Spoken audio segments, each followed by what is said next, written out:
La colonisation de Mars ne s'est pas passée comme prévu.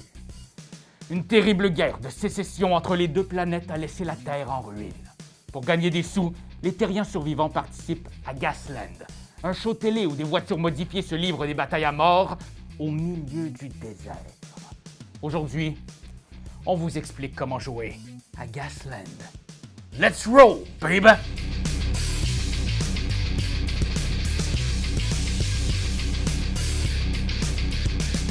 Gaslands est un jeu de course, de combat et de déplacement tactique. Mais c'est surtout un jeu de miniature vraiment unique. Contrairement à d'autres jeux du genre qui demandent un investissement énorme pour acquérir les petits personnages que vont composer votre armée de plastique, Gaslands peut être très abordable. Le jeu vous propose d'utiliser n'importe quel véhicule miniature à votre disposition. Ça peut être vos vieilles Hot Wheels, les autos de vos enfants ou une boîte d'allumettes sur des bouchons de liège. Le Kickstarter ne fournit pas les véhicules pour votre carnage. Vous devez donc meubler votre cauchemar post-apocalyptique par vous-même. Dans la description du vidéo, vous trouverez des vidéos de fans du jeu qui ont fait des miracles en modifiant des jouets pour en faire des bagnoles à la Mad Max. C'est plus simple qu'on pense et c'est très cool. Si vous voulez vous procurer la version française officielle du jeu, vous pouvez le faire dès maintenant sur Kickstarter. La campagne est menée par Astrolabe Interactive, un studio de jeu de Montréal. Alors, allez encourager vos éditeurs d'ici et leur course à mort post-apocalyptique. Toutes les informations sur le Kickstarter et comment vous procurer Gasland en français se trouvent dans la description. Là, on va faire le tour des grands principes du jeu. Notez que le matériel de ma démonstration est en anglais, mais votre produit final Kickstarter sera entièrement traduit dans la langue de Molière.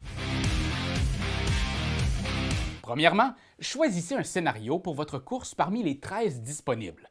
Ce scénario va établir quelques règles et objectifs. Par exemple, si vous faites une partie de la Reine de la Mort, eh bien le gagnant sera la dernière voiture encore vivante. Si vous faites une session de Zombie Bash, le gagnant sera le joueur qui aura écrasé le plus de zombies. Mais comme c'est notre première partie et que je feel plutôt relax, je pense qu'on va se faire une petite course infernale. Une course classique où le gagnant sera le premier à franchir la ligne d'arrivée. Vous devez ensuite monter votre équipe. Si vous êtes à votre première partie, vous pouvez vous inspirer des exemples fournis dans le livret de règles. Sinon, déterminez avec les autres combien de jerrycans vous pourrez investir dans vos équipes. 25, 50, 100? Plus il y a de jerrycans, plus la partie sera longue. Les jerrycans sont la monnaie du monde de Gaslands, que vous pouvez échanger contre des véhicules et des armes selon le coût indiqué dans le livret de règles. Et ça, c'est une autre grosse force du jeu, la customisation. Voulez-vous monter une équipe rapide de 5 petites motocyclettes ou un seul puissant monster truck? Votre apocalypse? Votre choix.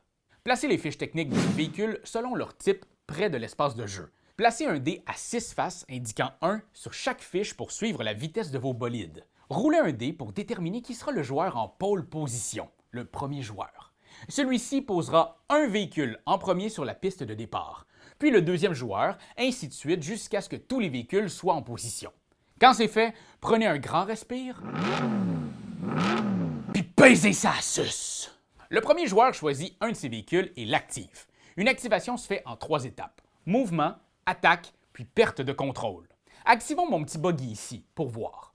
Commençons par son mouvement. Pour ce faire, choisis un des gabarits de mouvement pour le guider dans une direction. Super important, il y a des chiffres sur les gabarits. Ça indique à quelle vitesse je dois être pour pouvoir l'utiliser. Comme tous les véhicules débutent à la vitesse 1, je n'ai que ces options-là de disponibles.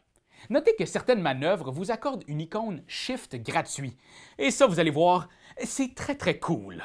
Remarquez aussi que plus votre vitesse est élevée, plus les gabarits qui vous sont accessibles sont longs et droits.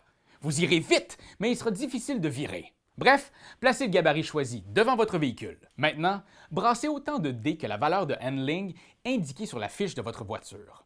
Pour mon buggy ici, 4 dés. Chaque voiture a une valeur différente selon sa spécialité. Le résultat de votre lancer va révéler si vous êtes assez habile pour compléter le mouvement. Voyons voir ce qui se retrouve sur ces dés. Les shifts, ça c'est très bon. Chaque résultat shift va vous permettre d'augmenter ou de diminuer votre vitesse de 1. Vous pouvez aussi utiliser un shift pour annuler un effet négatif de dés ou retirer un jeton hazard que le véhicule avait accumulé. Les spins sont une perte de contrôle. Si un ou plusieurs spins sont toujours en jeu à la fin de la résolution des dés, avancez votre véhicule comme prévu, mais ensuite, vous devez le faire pivoter une fois de 90 degrés dans un sens ou dans l'autre. Slide.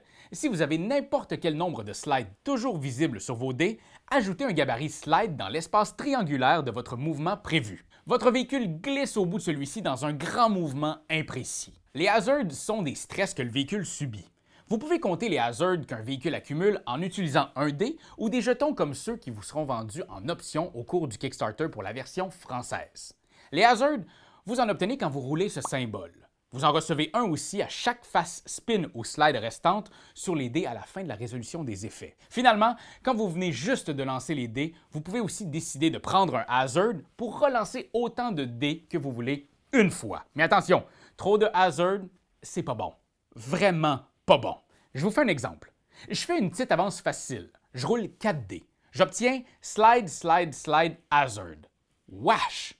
Bon, je prends un hazard tout de suite pour relancer le tout. Slide, spin, shift, shift. Oh, beaucoup mieux. Je défonce un shift pour annuler le spin. Le slide est pas mauvais ici. En glissant, je rentrerai dans mon adversaire. Je le garde. Je défonce ce shift pour augmenter ma vitesse à 2 et j'utilise le shift gratuit sur mon gabarit pour monter ma vitesse à 3. Rock'n'roll! Je finis avec une glissade comme ça et je gagne un deuxième hazard pour ça. Mais je m'en fous. On passe ensuite à l'étape d'attaque. Un véhicule a autant d'attaques que de membres d'équipage. Les armes de base de vos pilotes sont des pistolets, mais vous pouvez dépenser des jerrycans pour acheter de l'artillerie lourde. Chaque arme a une portée, une force et un angle de tir différent.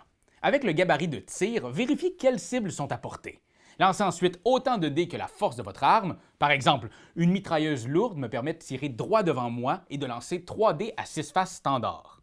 Les 4 et les 5 sont des succès. Les 6 sont des coups critiques et représentent 2 succès. Mon adversaire peut essayer d'éviter mon attaque. Il lance autant de dés que sa vitesse actuelle. Par exemple ici, 3 dés. Chaque 6 obtenu annule un de mes succès. Chaque succès restant provoque des dégâts. Si tous les points de carrosserie sont perdus, le véhicule est démoli, il arrête de bouger et devient un obstacle au milieu du chemin. Il peut même exploser. Mais ça, je vous laisse le découvrir par vous-même. Ah, ma première explosion. Je m'en souviens comme si c'était hier. Sachez que vous pouvez aussi endommager vos collègues en terminant votre mouvement dans leur voiture. Le résultat alors est très similaire à une attaque avec des armes, mais votre jet d'attaque est calculé selon votre vitesse, votre poids et la direction de l'impact. À la fin de la phase d'attaque, un véhicule qui a accumulé 6 hazards ou plus subit une perte de contrôle. Roulez un des 6. Si le résultat est plus bas que votre vitesse actuelle, vous capotez. Recevez 2 dégâts de carlingue et procédez à un mouvement médium vers l'avant. Cela peut provoquer une collision ou même une réaction en chaîne de chaos et de destruction digne d'un film d'action. Si vous êtes toujours sur vos roues, réduisez votre vitesse à 1 et retirez tous les marqueurs hazard de votre véhicule. Chaque joueur active un véhicule comme ça à tour de rôle jusqu'à ce que tous les véhicules aient été activés une fois. On passe alors au prochain tour. Pour les tours suivants, les véhicules ayant atteint une vitesse supérieure seront activés plus souvent. On commence par activer tous les véhicules en vitesse 1. Puis, tous les véhicules en vitesse 2 seront activés une deuxième fois, ceux en 3 une troisième fois, etc. Donc, avec une vitesse élevée, vous aurez plus d'activation, vous pouvez aller plus loin, mais vous aurez moins de contrôle aussi. C'est un dilemme sérieux, un équilibre précaire à trouver. On appelle ça dans le jargon le théorème de Vin Diesel. Gaslands est un jeu vraiment obsédant. Un jeu où l'élaboration de votre équipe et la construction de votre véhicule est aussi le fun que la course en elle-même. Vous pouvez même faire des championnats où des sponsors donnent des attitudes uniques aux coureurs. Le public peut même offrir des armes à des joueurs en difficulté. Et d'ici la prochaine course, soyez prudents sur la route, Internet.